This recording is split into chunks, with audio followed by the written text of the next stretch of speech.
అందరికీ నమస్కారం అండి. Welcome back to my channel Chandu comedy vlogs. ఈ రోజు వీడియో ఏంటంటే హనుమంతుని జన్మ రహస్యం ఏంటో దాని గురించి క్లుప్తంగా వివరంగా తెలుసుకుందాం. హనుమంతుని జన్మ రహస్యం గురించి ఇప్పుడు తెలుసుకుందామండి. రాముని భక్తుడైన హనుమంతుడిని హిందువులందరూ ఆదర్శనీయ దైవంగా భావిస్తారు. ఆంజనేయుడు, హనుమాన్, బజరంగబలి, మారుతి, అంజనీ పుత్రుడు, వానర వీరుడు, వాయుదేవుని సుతుడు, పరమరామ భక్తుడైన పవనపుత్రునికి ప్రపంచవ్యాప్తంగా ఆలయాలున్నాయి. పురాణాల ప్రకారం శ్రీరామదాసునిగా ప్రసిద్ధి చెందిన ఆంజనేయుడు పుట్టుక గురించి ఎన్నో సంవత్సరాల నుండి కొన్ని కథలు ప్రచారంలోకి వచ్చాయి. ఎవరికి వారే తమ ప్రాంతంలో హనుమంతుడు జన్మించారంటూ ఇతిహాసాలు, ఉపనిషత్తులు, సాంప్రదాయ గాథలు, కథలు ప్రచారంలోకి తెచ్చారు. తాజాగా తిరుమల తిరుపతి దేవస్థానం హనుమంతునికి జన్మ రహస్యం గురించి పలు ఆధారాలను ప్రస్తావించింది. అయితే కర్ణాటకలోని హనుమంతుడు పుట్టాడని పెరిగింది అంతా ఆ ప్రాంతంలోనే అని అక్కడ స్థానికులు చెబుతూ ఉన్నారు. మరి ఈ సందర్భంగా ఆంజనేయుడు జన్మరహస్యం గురించి అసలైన వాస్తవాలు ఏమిటో, ఆ వెనుక ఉండేటువంటి రహస్యాలు ఏమిటో ఇప్పుడు క్లుప్తంగా తెలుసుకుందాం. పురాణాల ప్రకారం హనుమంతుని తల్లి అంజనాదేవి కేసరి అనే జంటకు కుమారునిగా ఆంజనేయుడు జన్మించాడు.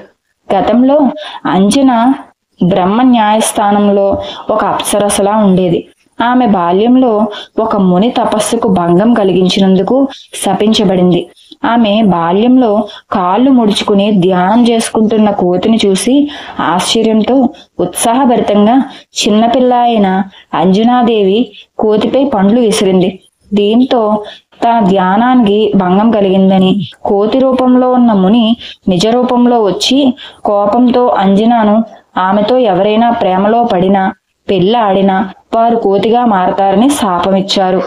మునిని నాకు దానికి మార్గం శాప విమోచనం కలిగించండి అని వేడుకొనగా, అయితే అంజనాదేవి తాను చేసిన తప్పు తెలుసుకొని తనను క్షమించమని వేడుకొనగా ఆ ముని శాంతించి కోతి రూపంలో ఉన్న ఆమెను ఎవరైతే ఇష్టపడతారో శివుని అవతారమైన శిశువుకు ఆమె జన్మ ఇచ్చినప్పుడు తన శాపం నుండి విముక్తి లభిస్తుందని వరమిచ్చాడట.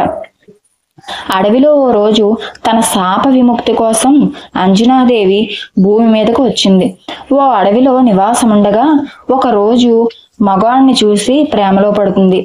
ఆ క్షణం నుండి వెంటనే ఆమె కోతి రూపంలోకి మారింది.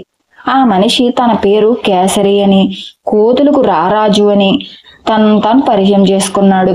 కోతి ముఖం కలిగి ఉన్న అతన్ని చూసి ఆమె ఆశ్చర్యపోయింది. తనను పెళ్లి చేసుకోవాలని, అతని శక్తులను చూసి ఆశ్చర్యపోయిన ఆమె తనను పెళ్లి చేసుకోవాలని వేడుకుంది. ఆమె వినతితో కేసరి అంజనాను అడవిలోనే వివాహం చేసుకున్నారు. అనంతరం అంజనాదేవి శివుడికి పూజలు చేసి తపస్సు చేసింది. ఇందుకు సంతోషించిన శివుడు ఆమె కోరిన కోరికలను నెరవేరుస్తా అన్నాడు. అప్పుడు ఆ తల్లి ముని శాప విమోచనం కోసం శివుణ్ణి తన కుమారుడిగా జన్మించమని కోరుకున్నది. పరమేశ్వరుడు తన అభ్యర్థనను ఆమోదించాడు. తీరా చరిత్రను పరిశీలిస్తే, తెలుగు రాష్ట్రాల విషయానికి వస్తే ఇక్కడ హనుమంతునికి 5 ప్రసిద్ధ పుణ్యక్షేత్రాలు ఉన్నాయని తెలిసింది. తిరుమల కొండపై జాపాలి, కడప జిల్లా గండి, కరీంనగర్ జిల్లా కొండగట్టు, పశ్చిమ గోదావరి జిల్లా మద్దిమడుగు క్షేత్రాల్లో హనుమంతుడు స్వయంభూగా వెలిశాడని చాలా మంది భక్తుల విశ్వాసం. అయితే తాజాగా తిరుమలగిరుల్లోనే హనుమంతుడు జన్మించాడని, అందుకు సంబంధించిన కొన్ని ఆధారాలను టీటీడీ శ్రీరామనవమి రోజున విడుదల చేసిందట. అంజనాదేవి బాల ఆంజనేయుడికి జన్మ ఇచ్చిన స్థలంగా జాపాలి అని చెబుతూ ఆంధ్రప్రదేశ్లోని పవిత్రమైన తిరుమల 7 కొండల్లో ఒక్కటైన అంజనాద్రిపై జాపాలి తీర్థంలో హనుమంతుడు నిత్యం పూజలు అందుకుంటున్నాడు. పవనసుతుడు ఇక్కడే పుట్టినట్లు కొన్ని పురాణాల ప్రకారం కూడా తెలుస్తోంది. హనుమంతుడి పుట్టుక ఈ ప్రాంతంలోనే జరిగింది కాబట్టే ఈ ప్రాంతం అంజనాద్రి అని ప్రసిద్ధి చెందిందని ఇతిహాసాలు చెబుతున్నాయి. ఓ గ్రంథంలో తిరుమలలోని జాపాలి తీర్థంలోనే హనుమంతుడు జన్మించినట్లు చాలా మంది భక్తులు బలంగా నమ్ముతున్నారు. శ్రీ హనుమాన్ స్థలం అంజనాద్రి పేరిట డాక్టర్ AVSG హనుమత్ ప్రసాద్ ఓ గ్రంథం కూడా రాశారట.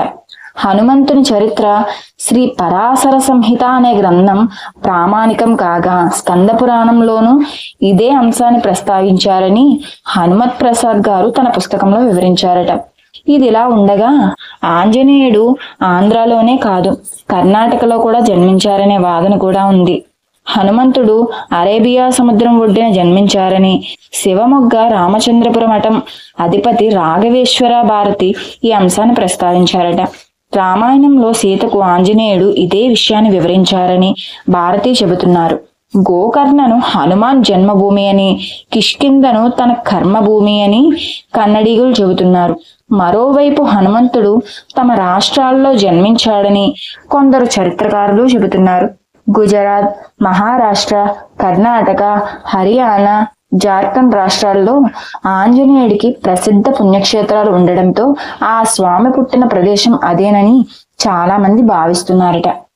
ఈ విధంగా హనుమంతుడి జన్మ రహస్యం గురించి మనం తెలుసుకున్నాం కదా. ఈ వీడియో నచ్చితే మీకు ఖచ్చితంగా లైక్ చేయండి, షేర్ చేయండి, కామెంట్ చేయండి. అలానే మన ఛానల్ ఇంకా ఎవరైనా సబ్స్క్రైబ్ చేసుకోకపోతే చందు కామెడీ వ్లాగ్స్ అనే ఛానల్ని సబ్స్క్రైబ్ చేసుకోండి. పక్కనే బెల్ ఐకాన్ వస్తుంది, అందులో ఆల్ అనే నోటిఫికేషన్ ఓకే చేసుకున్నట్లయితే నేను ఏ వీడియో పెట్టినా మీకు ముందుగా నోటిఫికేషన్ రూపంలో రావడం జరుగుతుంది. Thanks for watching.